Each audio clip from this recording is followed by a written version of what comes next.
Hello everyone. ये class आपका TGT, PGT, net और आर्ट से रिलेटेड जितनी भी वैकेंसियाँ आती हैं उन सब में ये वीडियो आपका यूज़फुल है।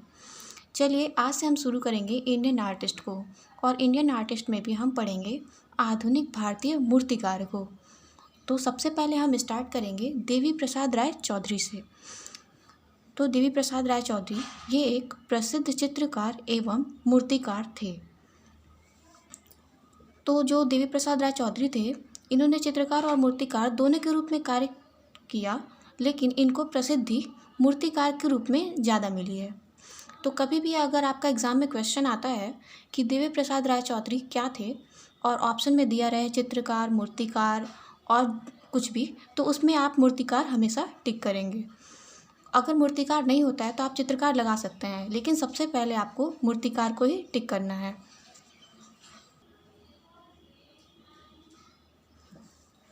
इनका जन्म 1899 ईस्वी में रंगपुर ज़िले के ताजहाट, बांग्लादेश में हुआ था। तो जो देवी प्रसाद राय चौधरी थे, इनका जन्म कहाँ हुआ था? बांग्लादेश में, रंगपुर ज़िले में। कब? 1899 ईस्वी में। और इनका जन्म एक जमींदार परिवार में हुआ था। और जैसा मैंने आपको पहले ही बताया, इनकी प्रसिद्धि किस में है? मूर्तिकार के रूप में है। प्रारंभिक गुरु, इनके प्रारंभिक गुरु अवनींद्रनाथ टैगोर थे। मतलब जब इन्होंने मतलब ये बचपन से ही जमींदार परिवार में थे, तो इनको कभी भी कोई चीज़ की दिक्कत नहीं हुई। और इसके बाद भी इनका रुझान किस में था? चित्रकारी में था।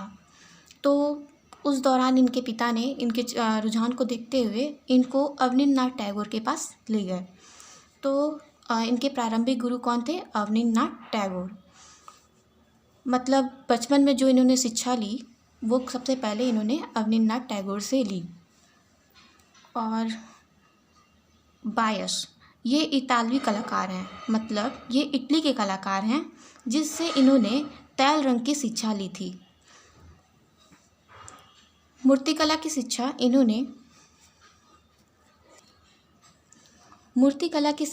इन्होंने हिरण्मय राय चौधरी से मूर्तिकला की शिक्षा ली थी। शिक्षक, इन्होंने बतौर शिक्षक के रूप में भी कार्य किया। कहाँ पे? Indian society of oriental art में। जो इनके गुरु थे अवनींद्रनाथ जी, इन्हीं की सहमति से ही Indian society of oriental art में इन्होंने शिक्षक के रूप में भी कार्य किया। यही उनका संपर्क बायस से हुआ। बायस कौन? जो मैंने आपको पहले बताया, ये इटली के एक चित्रकार थे, जिससे इन्होंने तैल रंग की शिक्षा ली थी। तो कभी भी आपका क्वेश्चन आता है कि इन्होंने तैल रंग की शिक्षा किससे ली, तो आप ये नहीं लगा देंगे कि शुरू में इनके प्रारंभिक गुरु अवनींद्रनाथ टैगोर थे तो आप अवनींद्रनाथ को टिक करके चले आए। ऐसा नहीं होगा। जब आपसे पूछे कि इन्होंने तैल रंग की शिक्षा किससे ली, तो आप हमेशा ऑप्शन में बायस को खोजेंगे। बायस वो इटली के एक चित्रकार थे, ठीक है। और जब ऐसे ही पूछे, कोई भी ऑप्शन ना दिया रहे, जैसे कि तैल रंग किससे सीखा, मूर्तिकला किससे सीखी, अगर ये ना दिया रहे और गुरु के रूप मतलब पूछे कि इनके गुरु कौन थे, तो आप हमेशा अवनींद्रनाथ टैगोर को ही लगाएंगे।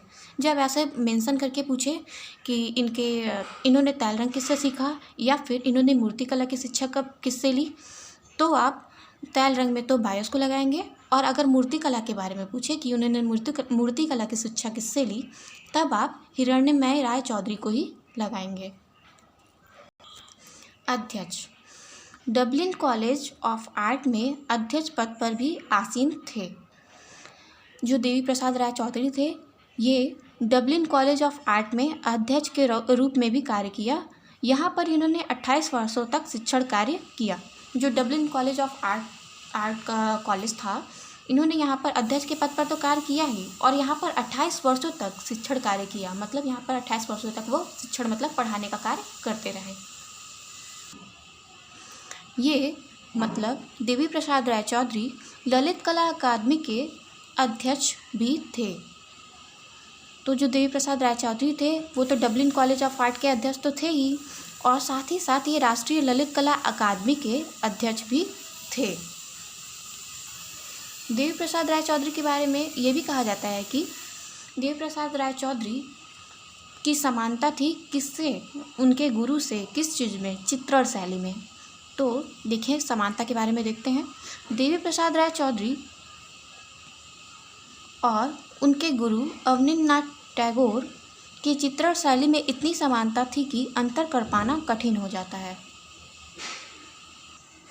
वैसे तो इन्होंने अवनींद्रनाथ टैगोर से ही शिक्षा प्राप्त की थी, तो वो इतना ज़्यादा उसमें संलग्न हो गए थे या फिर उनके साथ रहने की वजह से देवी प्रसाद राय चौधरी और अवनींद्रनाथ टैगोर का जो चित्रण शैली थी वो इतनी समान थी कि उन दोनों का अगर पेंटिंग एक साथ रख दिया जाए तो उसमें अंतर कर पाना मुश्किल था कि कौन सी पेंटिंग अवनींद्रनाथ टैगोर ने बनाई है और कौन सी देवी प्रसाद राय चौधरी ने। तो कभी मान लीजिए आपको एग्ज़ाम में ऐसा क्वेश्चन आता है कि कौन से ऐसे चित्रकार थे जिनकी समानता उनके गुरु के चित्रों के साथ की जा सकती है, या जिनके चित्रों की समानता उनके गुरु के चित्रों के साथ की जा सकती है, तो वो कौन से होंगे? देवी प्रसाद राय चौधरी।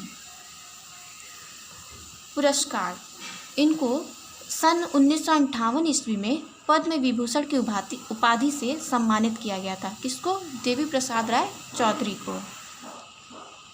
व्यक्ति चित्रण, देवी प्रसाद राय चौधरी ने व्यक्ति चित्रण में भी कार्य किया है। व्यक्ति चित्रण में इन्होंने Rabindranath Tagore, O C. Ganguly, Percy Brown, Mrs Blackwell का व्यक्ति चित्र इन्होंने बनाया है। और व्यक्ति चित्र इन्होंने बहुत लोगों का बनाया हुआ, जिसमें से यही कुछ प्रमुख हैं, जैसे Rabindranath Tagore, O C. Ganguly, Percy Brown, Mrs Blackwell आदि। इन सब में से भी रविन्द्रनाथ टैगोर की व्यक्ति चित्रण सबसे उत्तम मानी जाती है।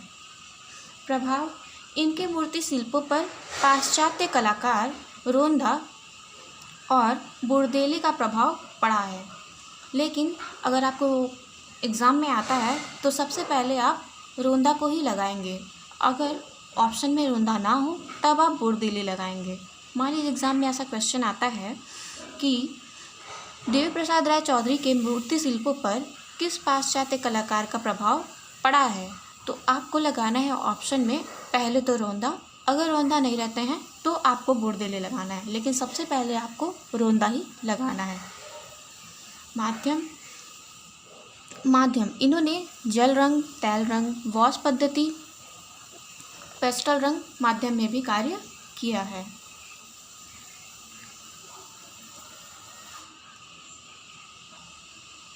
प्रेरणा, इनकी जो मूर्ति शिल्प या फिर चित्रण की जो भी प्रेरणा थी उसके बारे में हम जानते हैं। प्रेरणा, निम्न वर्ग के संघर्षपूर्ण जीवन और दीनहीन मजदूर उनकी कला की प्रेरणा रहे हैं। किनकी? देवी प्रसाद राय चौधरी की कला की प्रेरणा क्या रहे हैं? निम्न वर्ग के संघर्षपूर्ण जीवन और दीनहीन मजदूर उनकी कला की प्रेरणा रहे हैं। आज के लिए फ्रेंड्स इतना ही। अगले वीडियो में हम इनके चित्रों के बारे में, मूर्ति शिल्पों के बारे में और कलाकृतियों जो और भी चीज़ें बची हैं उनके बारे में हम अगले वीडियो में डिस्कस करेंगे। Thank you.